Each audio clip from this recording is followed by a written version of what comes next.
সবাইকে স্বাগত। যে যেখান থেকে আমার এই ভিডিওটি দেখছেন সবার জন্য আন্তরিক সম্মান, শ্রদ্ধা এবং শুভকামনা। রাজনীতিতে, সেটা ভারতবর্ষে বলুন, ভারতবর্ষের পশ্চিমবঙ্গে বলুন বা বাংলাদেশ বলুন, যে কোনো দেশের যে কোনো জায়গায় রাজনীতিতে সততা বেশি শক্তিশালী নাকি অর্থনৈতিক শক্তি সেটা বেশি শক্তিশালী, সেটা আমি কিছু উদাহরণ, কিছু তথ্য এবং কিছু বিশ্লেষণের মাধ্যমে আপনাদের সামনে তুলে ধরার চেষ্টা করব। এবং আপনারা এ বিষয়ে একমত কিনা বা আপনাদের কোনো ভিন্ন মত অবশ্যই জানাবেন। রাজনীতিতে আমরা সবাই আশা করি যে রাজনৈতিক নেতারা সৎ থাকবেন, সততার সঙ্গে রাজনীতি করবেন, কিন্তু এই কথাগুলো আমরা বলি, যেগুলো শুনতে ভালো লাগে, বলতে ভালো লাগে, বইয়ে লেখা পড়তে ভালো লাগে, লিখতে ভালো লাগে, কিন্তু বাস্তবতা কি কতটুকু? আমরা যদি দেখি যে রাজনৈতিক দল হিসাবে অনেক দল কিন্তু খুব সততার সঙ্গে রাজনীতি করে, কিন্তু তাদের সেই অর্থবল নেই। বিভিন্ন মানুষের কাছে 10 টাকা 20 টাকা করে চাঁদা তুলে তারা রাজনীতি করছে। যেমন আমাদের পশ্চিমবঙ্গে যদি দেখি, ভারতবর্ষের অন্যান্য জায়গায় পরে যাচ্ছি আমি, বা বাংলাদেশে পরে যাচ্ছি, পশ্চিমবঙ্গে এসইউসিআই তারা দীর্ঘদিন দল করছে, সততার সঙ্গে রাজনীতি করে।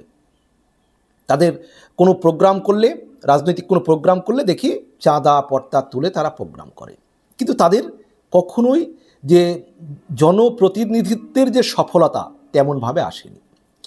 সম্ভবত 2011 সালে তৃণমূল কংগ্রেসের সঙ্গে জোট করে একজন বিধায়ক হয়েছিলেন, আর তার আগে কম বেশি যা কিছু ছিল, কিন্তু তেমন রাজনৈতিক সাফল্য এসইউসিআইয়ের আসেনি। পশ্চিমবঙ্গে যদি এখন দেখি বামপন্থীরা বা ভারতবর্ষে যে বাম রাজনীতি, তারা যদি আমরা দেখি যে ভারতবর্ষে যে রাজনৈতিক বড় বড় দলগুলি, বিজেপি, কংগ্রেস, তৃণমূল, তারা কিন্তু সবাই ইলেকটোরাল বন্ডের মাধ্যমে তারা কিন্তু টাকা নিয়েছে। বিজেপি নিয়েছে, কংগ্রেস নিয়েছে, তৃণমূল নিয়েছে, আর অন্যান্য দল নিয়েছে, কিন্তু বামপন্থীরা নেয়নি। এই যে বামপন্থীরা নেয়নি, গত 24 লোকসভা নির্বাচনে আমরা যদি দেখি যে বামপন্থীদের বুথের যে খরচ, আগে যেমন সেই কর্মীরা তুলে তুলে করতে হয়েছে, আবার দলকে উপরে টাকা পাঠাতে হয়েছে, এখনও সেই পদ্ধতি। স্বাভাবিকভাবেই তাদের প্রায় বুথে যে দেওয়াল লেখা, ফেস্টুন মারা, পতাকা টাঙানো, সেটা যথেষ্ট ঘাটতি, সেটা কিন্তু চোখে দেখা যায়। অন্যদিকে যদি আমরা ধরি তৃণমূল কংগ্রেস, তাদের বুথের দেওয়াল লেখা, ফেস্টুন, ফ্ল্যাগ, কর্মীদের অ্যাক্টিভিটিস, ভোটের দিনের অ্যাক্টিভিটিস, এটা মানে কোনো তুলনায় চলে না অন্যান্য সংগঠনের সঙ্গে।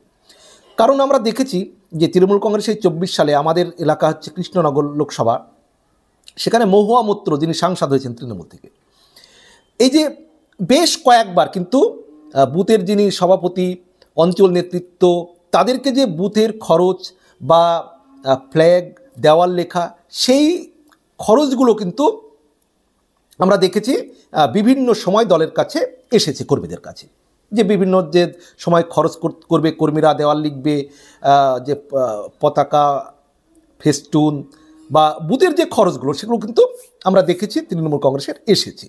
স্বাভাবিকভাবেই তারা কর্মীরা দেওয়াল লেখার ব্যাপারে উজ্জীবিত হয়েছে, কর্মীরা কোনো প্রোগ্রাম যেতে তাদের অসুবিধা হয়নি। কিন্তু বামেদের একটা প্রোগ্রামে কিছু লোক যেতে হলে গাড়ি ভাড়াটা তাদের মানে সেই টাকা তুলে সেই যে যাওয়ার যে খরচটা, সেটাও সমস্যা হয়ে যায়।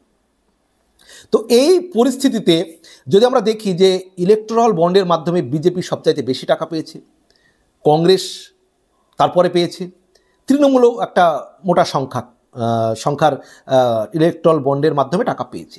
স্বাভাবিকভাবেই তারা যে ভোটের সময় তারা খরচ করাতে কোনো সমস্যা তাদের আসছে না, টাকার কোনো সমস্যা আসছে না। ভোটের রাজনীতিতে টাকা পয়সা না থাকলে যে হয় না, সেটা কিন্তু মমতা ব্যানার্জির যে রাজনীতি আমরা যদি দেখি যে 2011 সালের আগে পর্যন্ত তার যে রাজনীতি, আমরা সবাই মমতা ব্যানার্জিকে সবাই বলতেন যে সততার প্রতীক। এমনকি মমতা ব্যানার্জি এর আগে যখন কেন্দ্রের মন্ত্রী ছিলেন, সেই কেন্দ্রের মন্ত্রী থাকাকালীন সম্ভবত 1,00,000 টাকার একটা দুর্নীতির অভিযোগ উঠেছিল বিজেপির একজন নেতার বিরুদ্ধে।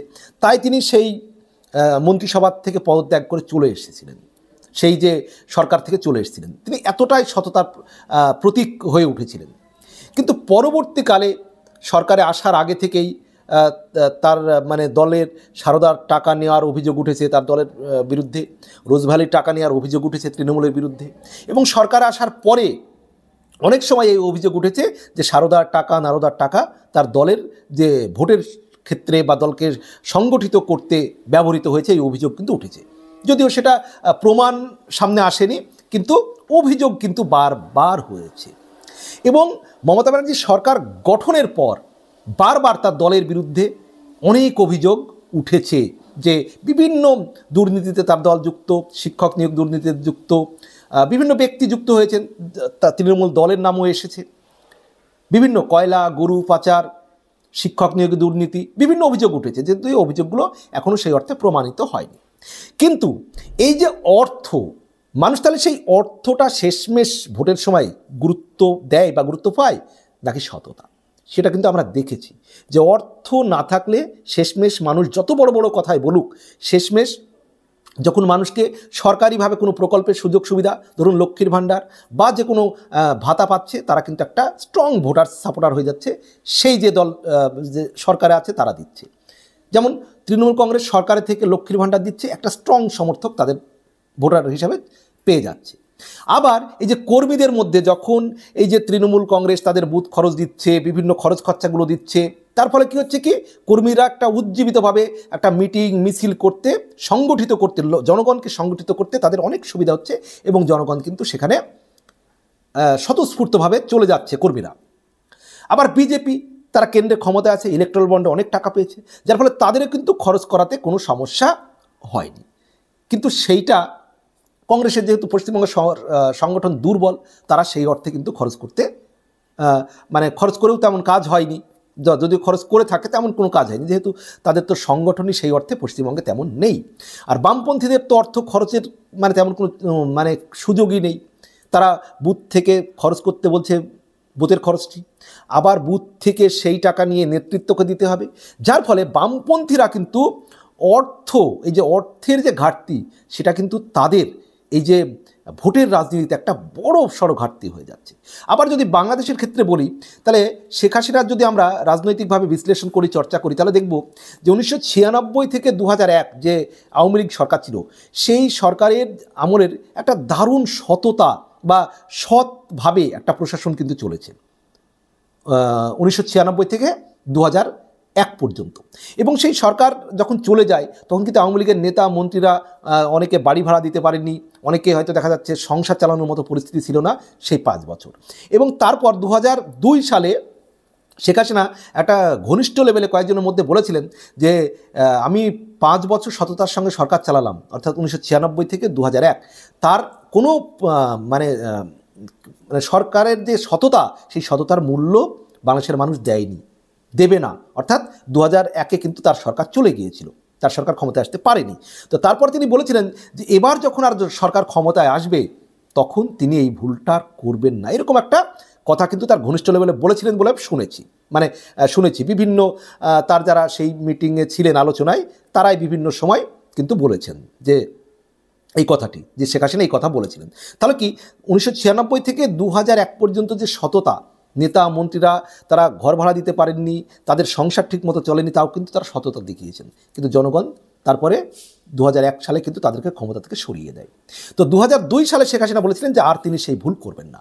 আসলে কি দেখুন, একটা রাজনৈতিক দল ক্ষমতায় থাকুক বা না থাকুক, তার যদি মিটিং মিছিল করতে হয়, মানুষকে সংগঠিত করতে হয়, একটা অর্থ লাগে।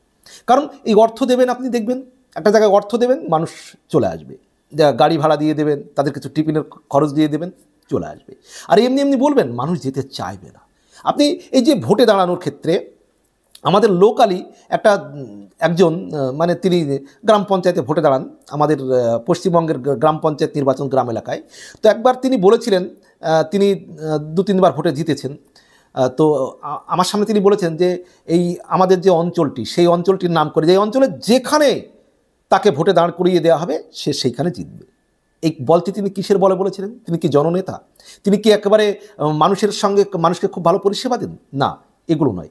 তার কারণ হচ্ছে তার অনেক অর্থ, এবং তিনি ব্যবসা করেন, সেই ব্যবসা থেকে তার অঢেল পয়সা। তিনি মানে এই বলেন যে আমি যেখানে দাঁড় করাবো আমি জিতে যাবো, যেখানে দাঁড়াবো আমি জিতবো। তার কিসের বলে? অর্থের বলে। আসলে অর্থ বল এমন একটা বল, আপনি লোকসভা বলুন, বিধানসভা বলুন, গ্রাম পঞ্চায়েত বলুন, মানে অর্থ দিয়ে মানুষকে অনেক প্রভাবিত করা যায়। অনেক বিরোধী দলের নেতা কর্মীদের আপনি অর্থ দিয়ে তাদের মুখ বন্ধ করে দিতে পারবেন, তাদের অ্যাক্টিভিটিস আপনি কমিয়ে দিতে পারবেন। আবার অনেক মানুষ আপনার দলের অ্যাক্টিভ নয়, তাদেরকে অর্থ দিয়ে আপনি অ্যাক্টিভ করাতে পারবেন। আবার সংগঠনকে আপনি স্ট্রং করতে পারবেন অর্থ খরচ করে। যার ফলে রাজনীতিতে সততা, এগুলো বলার কথা আমরা বলি, আমরা বইয়ে পড়ি, খুব ভালো লাগে, কিন্তু বাস্তব কি জানেন? যে মানুষ, আপনি সততার সঙ্গে পরিষেবা দেবেন, সৎ থাকবেন, কিন্তু শেষমেশ মানুষ দেখবে স্বার্থ যেখানে অর্থ পাবে সেখানেই মানুষ, বেশিরভাগ মানুষ, সবাই বলবো না, কিন্তু গণতন্ত্রে তো একটা বড় সংখ্যার মানুষ যেখানে সমর্থন দেবে সেটাই সেই জয়ী হয়ে যাবে। যার ফলে অর্থের কাছে সততা কিন্তু রাজনীতিতে বিশেষ করে পরাজিত হয়েছে, হয়ে আসছে, ভবিষ্যতেও হয়তো হবে। কারণ অর্থ থাকলে আপনি পরাজিত হলেও আপনার সেই অর্থ দিয়ে অনেক শক্তিশালী আন্দোলন আপনি তৈরি করতে পারবেন, অনেক মানুষকে আপনি সংগঠিত করতে পারবেন, আপনি সরকারের ভিত কাঁপিয়ে দিতে পারবেন, যে কোনো সরকারকে, যদি আপনার অর্থ থাকে। আর অর্থ না থাকলে আপনি শক্তিশালী আন্দোলন করতে পারবেন না, সরকারকে আপনি চ্যালেঞ্জ জানাতে পারবেন না, আপনি লোকবল সংগঠিত করতে পারবেন না, রাজনীতিতে আপনি টিকে থাকতে পারবেন না। তাই রাজনীতির সঙ্গে সততার চেয়ে কৌশল, রাজনৈতিক পদক্ষেপ, যে রাজনৈতিক সিদ্ধান্ত এবং তার সঙ্গে অর্থ খুব খুব জরুরি। বাকি আপনারা কি মনে করেন জানাবেন কমেন্ট বক্সে। ভালো থাকবেন, সুস্থ থাকবেন, সবার জন্য শুভকামনা।